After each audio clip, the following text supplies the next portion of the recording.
बात उन दिनों की है जब शहंशाह जी पहाड़गंज में दिल्ली में रहा करते थे।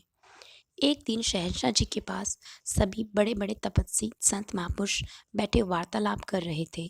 बातों बातों में शहंशाह जी ने ध्यान प्रकट किया कि यह मिशन तो अब विश्व भर में फैलाना है। गृह सुखों को संसारिक जिम्मेदारियां निभाते हुए भक्ति के आनंद को पाने का ढंग सीखने के लिए कुछ नियमों व सिद्धांतों का पालन करना चाहिए।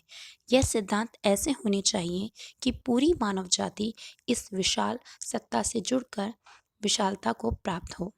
इस विषय पर आप सभी सोच विचार कर कल 5 सिद्धांत व नियम लिखकर लाएं। यह बात बालक सज्जन जी ने भी सुनी। दिमाग में भविष्य में सद्गुरु की शरण में इकट्ठे बैठकर रहमत लेने वालों में से हर जाति, वर्ण, हर मजहब, हर देश अथवा हर भाषा को बोलने वाले लोगों की तस्वीर घूमने लगी। अगले दिन बहुत से महात्मा अपने अपने ध्यान के अनुसार 5 सिद्धांत लिखकर लाए। सब ने पढ़कर सुनाए, परंतु शहंशाह जी को किसी में कोई तब्दीली करने की आवश्यकता महसूस हुई। जब सभी बड़े बड़े महापुरुष अपनी बात कह चुके थे तो सज्जन जी ने बड़ी नम्रता से प्रार्थना की कि वह भी 5 सिद्धांत लिखकर लाए हैं। यदि आज्ञा हो तो वह पढ़कर सुनाए।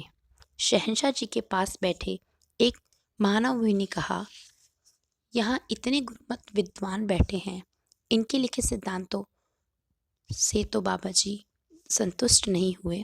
आप तो कल के बच्चे हैं, आप पूरे विश्व पर लागू होने वाले सिद्धांत कहाँ लिख पाओगे।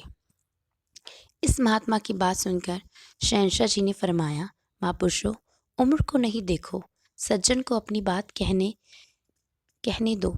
यदि आपको पसंद आए तो मान लेना, वरना रहने देना। जहाँ आपने सबको सुना है, इस संत को भी सुन लो। शहंशाह जी का आदेश पाते ही सज्जन सिंह जी के 5 सिद्धांत पढ़े गए। ये सिद्धांत अपने आप में इतने पूर्ण थे कि सभी संतुष्ट हो गए और वाह वाह करने लगे। सभी ने सज्जन जी की बातों से सहमति प्रकट की। तभी शहंशाह जी ने फरमाया, सज्जन है तो बच्चा, पर सोच बाबा जैसी रखता है।